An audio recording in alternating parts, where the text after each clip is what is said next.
La casa de Boston, aquella mansión de ladrillo rojo en Beacon Street que mi padre, don Roberto Torres, había comprado como símbolo definitivo de nuestro ascenso, siempre olía a ambición fría y a cera pulida. Pero esa noche de Thanksgiving, el aroma de pavo asado y sidra especiada no podía disimular el hedor a traición que flotaba en el aire. Sabía, con esa certeza silenciosa que solo el dolor crónico te da, que esta sería la última cena donde David Torres intentaría pisotearme, porque yo, Elena, había esperado este momento durante demasiado tiempo. Durante años, viví bajo la sombra de David.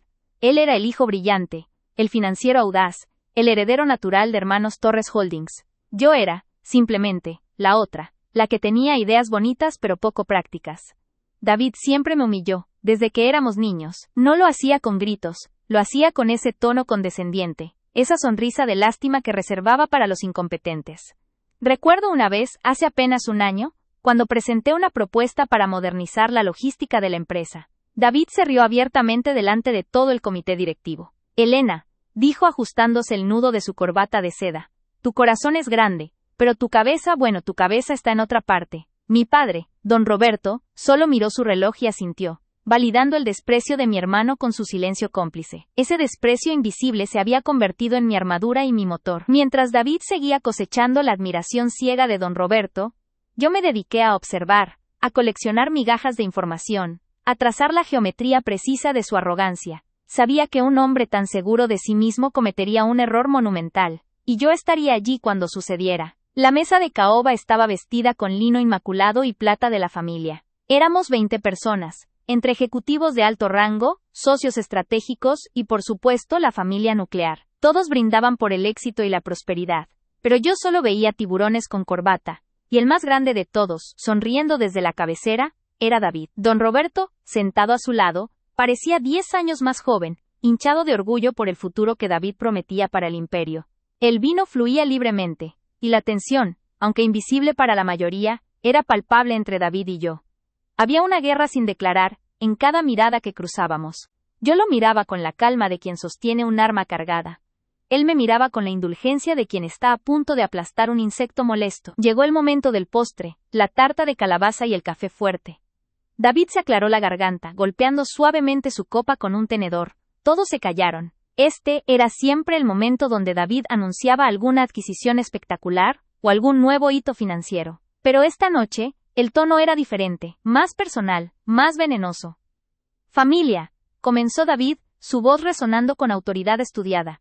Hemos tenido un año extraordinario. Hermanos Torres Holdings vale hoy un 40% más que hace 3 años. Y esto, por supuesto, requiere que seamos responsables con la gestión futura. Hizo una pausa dramática, bebiendo de su copa como si estuviera saboreando el momento de mi destrucción. Padre y yo hemos estado discutiendo la estructura accionaria. Es vital que la dirección y la visión de la empresa estén alineadas con la competencia que exige el mercado global. Sentí cómo mi pulso se aceleraba. Este era el ataque. Como ustedes saben, continuó, dirigiendo su mirada, ahora helada, directamente hacia mí. La voluntad de don Roberto establece que, tras su retiro, el 45% de las acciones pasen a mi control, y el 5% restante pase a manos de Elena. Sin embargo, y aquí su voz adquirió un matiz de preocupación fingida, hemos de ser honestos sobre la capacidad de gestión. Elena ha demostrado, en repetidas ocasiones, una falta de entendimiento de las complejidades financieras de nuestro sector. Por lo tanto, para proteger el legado de papá, y los intereses de todos aquí presentes, le hemos pedido a Elena, que firme hoy mismo un acuerdo de fideicomiso. Este acuerdo transferirá temporalmente su 5% a la gestión profesional de la junta directiva, es decir, a mi gestión, hasta que ella demuestre estar capacitada para entender la magnitud de lo que implica ese capital. La humillación pública fue instantánea y brutal. Mis manos se apretaron en mis rodillas bajo la mesa. Don Roberto, con la mirada fija en el mantel, asintió levemente. Él sabía que yo odiaba la palabra capacitada, viniendo de David. Esto no era sobre el 5%. Era sobre la anulación total de mi valor, de mi derecho a pertenecer, de mi voz. David me humilló una vez más, justo cuando todos estaban mirando, usando la herencia de mi madre como su arma. David deslizó un documento legalmente encuadernado sobre la mesa, empujándolo hacia mí. El papel era blanco, inmaculado, pero para mí era un sudario. Elena, dijo David con una sonrisa triunfal, es solo una formalidad para la protección de todos. Firma, y podremos seguir celebrando. En mi mente, el eco de esa palabra firma resonaba junto con la memoria de hace 5 años, una tarde fría en Miami, cuando obtuve mi as bajo la manga en secreto. 5 años atrás, David estaba en la cúspide de una negociación de alto riesgo en Latinoamérica. Yo estaba allí, supuestamente para ayudar con la documentación de apoyo, pero en realidad para buscarle el café. David, intoxicado por su propia astucia y poder, había bebido demasiado en la suite del hotel. Estaba alardeando ante un socio menor que yo no conocía, detallando cómo había desviado fondos clave de la compañía en un esquema de evasión fiscal a través de una compleja red de empresas fantasma en las Islas Caimán. Yo no estaba grabando activamente. Había dejado mi vieja tableta sobre la mesa, supuestamente cargando, pero la grabación de audio y video estaba activada, una precaución que había adoptado después de años de escuchar mentiras corporativas. David no me veía como una amenaza, ni siquiera me veía. Eso fue su perdición. Mira, Elena, me había dicho, con un aliento a whisky barato y una risa ronca, sin saber que lo que decía se estaba grabando en secreto. Tú no entiendes de estas cosas. Es un juego de hombres. Tienes que ser despiadado. ¿Los 50 millones que papá cree que se esfumaron en el proyecto de Guadalajara? No se esfumaron, están muy seguros, justo donde papá nunca podrá verlos. Es mi fondo de guerra, ¿entiendes? Y cuando él se vaya, todo será mío. Hermanos Torres Holdings solo tiene un capitán, y esa no es la princesita de las flores. Esa noche, cuando recuperé la tableta y revisé el video, sentí un escalofrío. No era solo evidencia de fraude y malversación. Era la confesión emocional de su traición, no solo a la empresa sino a don Roberto, el hombre que lo idolatraba. Borré el archivo original del dispositivo, y lo guardé en una unidad cifrada, escondida en una caja de seguridad bancaria lejos de Boston. Esperé el momento en que David, tan seguro de su impunidad, me atacaría de manera tan pública y definitiva, que solo la destrucción total de su fachada serviría como respuesta. Y ese momento había llegado. David había intentado despojarme de mi herencia durante la cena de Thanksgiving. Me estaba pidiendo que firmara mi propia extinción. Mi respiración se hizo lenta, controlada. Miré el documento que él había empujado. Parecía un ultimátum. La sala entera esperaba mi rendición. David, mi voz sonó baja y monótona, casi inaudible sobre el tintineo de los cubiertos que se reanudaba tímidamente. ¿Sí, Elena? ¿Firmas?, preguntó con impaciencia. Antes de firmar algo que afecta mi futuro, y el futuro de mi parte del legado familiar, creo que es justo que todos entendamos exactamente qué tipo de gestión profesional es la que estamos avalando. David frunció el ceño. Estaba preparado para una rabieta, no para una objeción fría y lógica.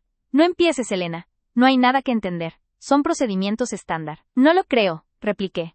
Mientras él hablaba, mi mano derecha se deslizó bajo la mesa. Había pasado la tarde instalando discretamente un pequeño proyector de alta definición y un cable de extensión conectado a un puerto HDMI, camuflado bajo el mantel. El público pensaba que estaba allí para mostrar fotos de la familia después de la cena, como era la tradición, pero yo tenía otro tipo de diapositiva preparada. Padre, dije elevando la voz para asegurarme de que don Roberto me escuchara por encima del murmullo. David habla de proteger el legado, pero hay cosas que él ha protegido en secreto que quizás todos debamos conocer antes de que yo entregue mis derechos a su custodia. David se puso tenso. Su sonrisa desapareció. Elena, ¿qué estás haciendo? Esto no es apropiado. Estamos en la cena de Acción de Gracias. Es la noche perfecta para dar gracias, David, contesté, y mi propia frialdad me sorprendió. Gracias por recordarme quién eres realmente. Saqué de mi bolso de mano una pequeña unidad USB negra. Era la prueba que había guardado en secreto por años. Inserté la unidad en el puerto oculto bajo la mesa. Un clic seco, casi imperceptible. En el momento en que pulsé un botón disimulado en mi regazo, el proyector que estaba ingeniosamente escondido sobre una estantería de libros antigua cobró vida. La luz blanca brillante inundó la pared principal del comedor, justo encima de la cabeza de don Roberto. Hubo un murmullo de confusión. La gente giraba la cabeza, esperando ver fotos de niños o viajes familiares. En su lugar el proyector mostró el título de un archivo. Suite 1402, Confesión Financiera 2018.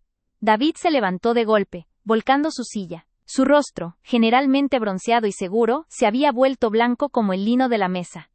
«¡Apágalo, Elena! ¡Apágalo ahora mismo!», gritó, su voz aguda y carente de la autoridad que ostentaba hacía un minuto.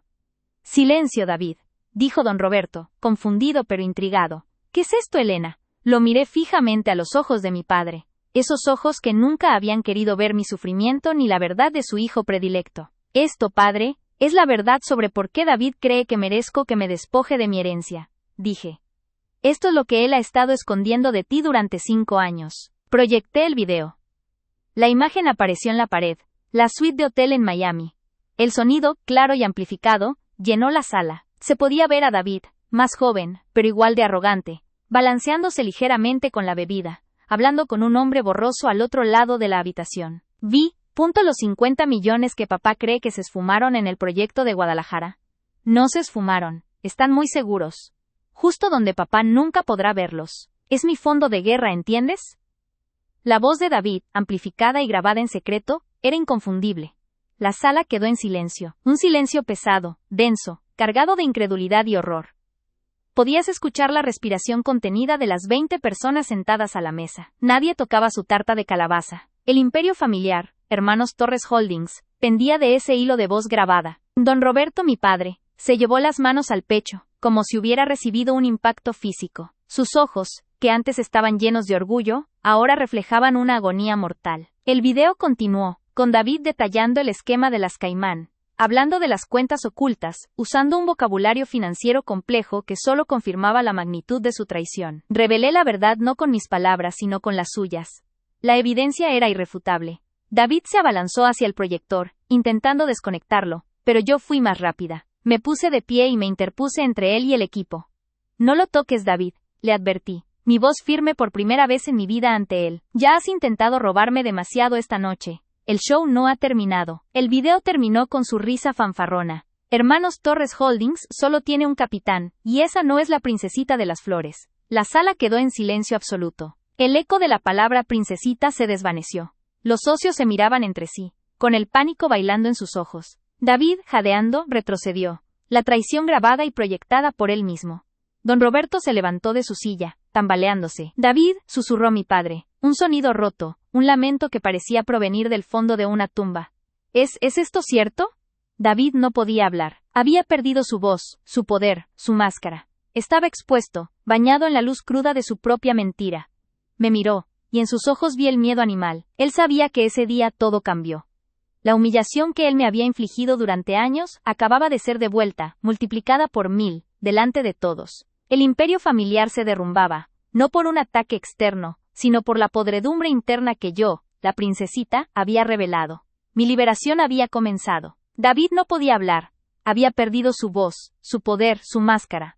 Estaba expuesto, bañado en la luz cruda de su propia mentira. El sudor frío perlaba su frente, resbalando por la piel pálida que minutos antes rebosaba arrogancia. Me miró, y en sus ojos vi el miedo animal, primario. El pánico de una criatura atrapada en una emboscada que él mismo había preparado. Ya no era David Torres, el heredero, el depredador. Era un hombre pequeño y patético cuyas mentiras habían explotado en su cara. Mi hermano David, con el brillo frío del depredador en sus ojos, se puso de pie, su sonrisa tan pulida y falsa como la plata que adornaba la mesa. La tensión era una cuerda de violín, a punto de romperse. Había disfrutado las últimas 3 horas de la cena, regodeándose en pequeños comentarios condescendientes sobre mi trabajo en la fundación y mi falta de visión para el negocio familiar, preparando el escenario para el golpe final. Él sabía que mi padre, don Roberto, estaba débil, y que el Thanksgiving en Boston era su último gran escenario para la toma de poder. Don Roberto, sentado a la cabecera, tenía esa mirada de orgullo ciego que siempre me había dolido más que las humillaciones directas de David. Él creía que David era el genio infalible, el pilar de Hermanos Torres Holdings. David carraspeó, y el murmullo de los parientes invitados se detuvo. Gracias a todos por celebrar este año increíble de prosperidad, comenzó David, con esa voz suntuosa de presentador de noticieros que tanto detestaba. Pero esta noche, debemos ser pragmáticos. Papá y yo hemos trabajado en una reestructuración necesaria para asegurar el futuro del legado familiar. Se dirigió a mí, su mirada se posó sobre mí como un insecto fastidioso que debía ser aplastado. Elena, querida hermana, dijo arrastrando las palabras con falsa compasión. Sabemos que tu pasión reside en el arte y la filantropía. Y aunque eso es admirable, la Junta requiere liderazgo firme y experiencia financiera. Liderazgo que tú, sencillamente, no posees. Los parientes asintieron, confirmando mi papel perpetuo de florero caro y sin utilidad. Sentí esa quemadura familiar en el pecho, el dolor de ser siempre la hija menospreciada. David sacó de un maletín de cuero documentos sellados, y los deslizó hacia don Roberto y los abogados de la familia, que convenientemente estaban sentados cerca. Estos documentos formalizan una transferencia de acciones clave y derechos de voto. Es una medida para simplificar la gestión y asegurar que las decisiones importantes recaigan en manos competentes. Era la jugada maestra, la puñalada final disfrazada de procedimiento legal. Me estaba despojando de mi herencia, dejando solo las migajas para mantenerlas aparisas. Me convertía en una figura decorativa sin voz ni voto, tal como siempre había querido. Don Roberto tomó los documentos con manos temblorosas, su rostro una máscara de seriedad forzada, probablemente avergonzado de que su hija menos capacitada estuviera presenciando su propia aniquilación financiera. David se inclinó, victorioso, para firmar el acta inicial. Fue en ese microsegundo, justo antes de que la punta de su pluma tocara el papel y cimentara mis años de dolor y humillación, que me levanté. Mi silla raspó el suelo de madera noble con un sonido agudo y resonante que rompió el silencio formal. Un momento, David, dije, mi voz sorprendentemente firme a pesar de que mis rodillas temblaban por dentro. La máscara de suficiencia de David se quebró por un instante, reemplazada por una mueca de irritación. ¿Algún problema, Elena? Este es un asunto de negocios, no de tu club de lectura. Los parientes soltaron risitas nerviosas. David Torres me humilló por última vez, pero yo ya no era la muchacha silenciosa que se encogía. Respiré profundamente sintiendo el peso de los 5 años que había cargado con esa verdad. David no lo sabía, pero yo había planeado meticulosamente cada detalle de esa noche. Sí, David, repliqué, acercándome al centro de la mesa, justo donde había un gran centro de mesa floral, un elaborado arreglo de calabazas y hojas de arce secas que él mismo había encargado. Antes de que firmes la sentencia de muerte de mi participación, creo que todos deberíamos ver algo. Con un movimiento rápido y ensayado, retiré las flores secas que camuflaban un pequeño trípode de metal y el proyector de bolsillo de alta definición que había instalado horas antes. Lo había mantenido en secreto, escondido bajo el festín de abundancia, esperando este momento decisivo. David me miró con una mezcla de confusión y desdén, sin entender la seriedad de mi acción. ¿Qué haces, Elena? ¿Una presentación de diapositivas de tus obras de caridad? Es improcedente. Ignorándolo por completo, apunté el proyector hacia la pared principal donde colgaba un tapiz antiguo de la familia. Con el control remoto, pulsé la tecla de encendido, y la luz blanca se proyectó, borrando momentáneamente el rostro de nuestros ancestros bordado en lana. El foco era perfecto. Luego, con un clic final, proyecté el video. La imagen llenó la pared, más grande que la vida. Era David, pero un David de hace casi 2 años, con el pelo un poco más largo, y la corbata floja. Estaba sentado en un escritorio de oficina, hablando por teléfono, sin saber que una cámara de seguridad oculta, que yo había manipulado con la ayuda de un técnico leal, meses antes de que se deshiciera de ella, lo estaba grabando todo. El sonido, nítido y amplificado por el sistema de sonido de la casa, llenó el comedor. Sí, sé que es dinero sucio, ¿y qué? Se escuchó la voz de David, potente y arrogante. El viejo Roberto nunca se daría cuenta. Estoy desviando los fondos de Titan Investments a mis cuentas offshore en las Bahamas. Usaré las pérdidas de la subsidiaria para justificar la reestructuración familiar. Es brillante. Elena va a quedar sin nada y todos van a creer que soy el salvador de Torres Holdings. El sonido de su risa hueca y malvada resonó en el comedor. La conversación continuó por 3 minutos. Una confesión financiera detallada y escalofriante, donde David desgranaba con precisión cómo había inflado los costos, creado empresas fantasma y, lo más grave, cómo había puesto en riesgo la estabilidad del imperio familiar solo para poder despojarme de mi parte y consolidar su propio poder. Había traicionado a la empresa, a mí, y a la confianza ciega de nuestro padre. Cuando el video terminó, mostrando la fecha y hora exactas de la grabación, la sala quedó en silencio. No era un silencio cortés. Era un vacío ensordecedor, roto solo por el zumbido del proyector y la respiración superficial de los presentes. El aire se hizo denso, pesado, cargado con la verdad que acababa de explotar en medio de la cena festiva. David, que había estado inmóvil, se abalanzó hacia mí como un toro furioso, gritando, «¡Apágalo, Elena! ¡Es falso! ¡Es una manipulación!». Su rostro, antes tan perfectamente controlado, era ahora una máscara de pánico y furia incontrolable. Traté de detener el proyector, pero yo retrocedí, manteniendo la distancia. Sabía que mi trabajo no había terminado. «No es falso, David. Es tu propia voz», dije sintiendo una fuerza que no sabía que poseía. Me volví hacia mi padre, cuyo rostro se había vuelto de un blanco cerúleo. Don Roberto, el hombre que construyó todo con honestidad y trabajo duro, estaba mirando la imagen borrosa de su hijo en la pared, su hijo de oro, el que nunca fallaba, el traidor. «Papá, te presento la verdad que guardé en secreto por casi 2 años», continué. Revelé la verdad sin titubeos. David ha estado desangrando a Hermanos Torres Holdings. No para proteger el legado, sino para destruirme a mí y quedarse con todo. Él te ha mentido, ha manipulado las cuentas y ha puesto en riesgo a miles de empleados por su avaricia desmedida. El silencio se mantuvo, pero la inmovilidad se rompió cuando uno de los abogados de la familia, visiblemente alterado, sacó su teléfono y comenzó a teclear frenéticamente. Las tías y primas se llevaban las manos a la boca, sus ojos llenos de horror, y en algunos casos, de una justicia cruel y largamente esperada. David intentaba hablar, su voz era un graznido ahogado, pero ya no tenía autoridad. El velo se había levantado. El hombre brillante y arrogante que minutos antes me había humillado públicamente, estaba expuesto como un ladrón y un mentiroso ante toda la familia. Su aura de invencibilidad se había desvanecido. ¿Por qué, Elena? ¿Por qué no lo dijiste antes?, logró susurrar don Roberto, su voz rota por una agonía que traspasaba el pecho. No había ira, solo una profunda, inmensurable decepción. Era la pregunta que todos se hacían, la pregunta que yo había anticipado durante años. Me acerqué a mi padre, ignorando a David, que ahora estaba siendo retenido por uno de los primos más jóvenes, temiendo un arrebato violento. Porque si lo decía antes, David lo habría negado, y me habrían llamado histérica, celosa y mentirosa. Me habrían silenciado, como siempre. Pero hoy, papá, hoy no solo es Thanksgiving. Hoy es el día en que él intentó despojarme legalmente. Tuve que esperar el momento decisivo, el momento en que su ambición fuera tan obvia, que la prueba fuera irrefutable, y la humillación se revirtiera por completo. Miré a David por última vez. En sus ojos ya no había desprecio, solo el terror helado del fracaso absoluto. Le había ganado en su propio juego de paciencia y estrategia. Yo era la subestimada, la invisible, pero resulté ser la que tenía la paciencia y la sangre fría para esperar la caída del hijo de oro. El Imperio Torres no se derrumbó con estrépito. Se desmoronó en ese silencio, con el aroma del pavo asado mezclándose con el hedor de la traición expuesta. Me sentí ligera, liberada del peso del secreto y de los años de desprecio. Esa noche, don Roberto no firmó los documentos de David, firmó una orden de suspensión inmediata, y llamó a los auditores forenses.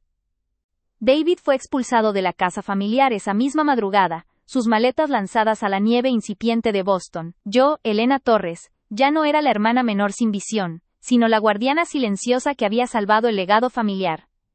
Ese día todo cambió. Finalmente, recuperé mi voz, mi valor, y mi lugar en la mesa. La justicia tardó años, pero llegó en forma de una proyección silenciosa en el corazón de la cena de Thanksgiving. El Imperio Torres no se derrumbó con estrépito, se desmoronó en ese silencio, un vacío ensordecedor que se tragó el murmullo de los parientes y el ruido distante de la ciudad.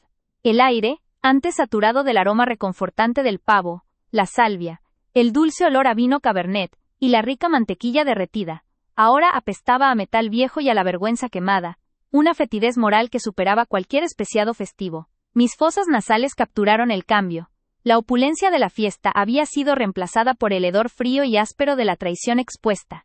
Me sentí ligera, liberada. No era la euforia del triunfo, sino la profunda, agotadora paz de soltar una roca que había llevado atada al estómago durante 5 años. El peso del secreto, la carga de saber que mi hermano era un ladrón mientras mi padre lo coronaba, se había ido. Mis manos, que habían estado frías y temblorosas por la tensión, ahora sentían un calor reconfortante. El dolor en mi pecho, la quemadura constante de ser menospreciada, se disolvió, dejando solo la cicatriz pulcra de la supervivencia. Don Roberto, todavía sentado a la cabecera de la mesa, no se había movido. Su cuerpo, que siempre había irradiado la solidez inquebrantable de un roble, parecía haberse encogido, colapsado bajo la magnitud de la decepción. El rostro, antes blanquecino, ahora adquiría un matiz ceniciento, dejando ver las finas venas rotas bajo sus ojos. Cuando finalmente habló, su voz era un crujido seco, como si la arena se hubiera asentado en sus cuerdas vocales, pulverizando la autoridad que había ostentado durante toda su vida. No puedo creerlo, murmuró, sin dirigirse a nadie en particular. Su mano tembló visiblemente mientras intentaba alcanzar la copa de agua, fallando el objetivo por centímetros. El vaso tintineó contra el mantel de lino blanco, un sonido diminuto pero estrepitoso en la quietud. Era la primera vez que veía a mi padre completamente desarmado, su poder evaporado por la traición más íntima y familiar. David, que seguía forcejeando con mi primo Juan, seguía escupiendo negaciones histéricas, llamando a la grabación un montaje digital de bajísima calidad, una difamación cobarde. Pero incluso su voz sonaba desesperada, carente de su habitual resonancia controlada.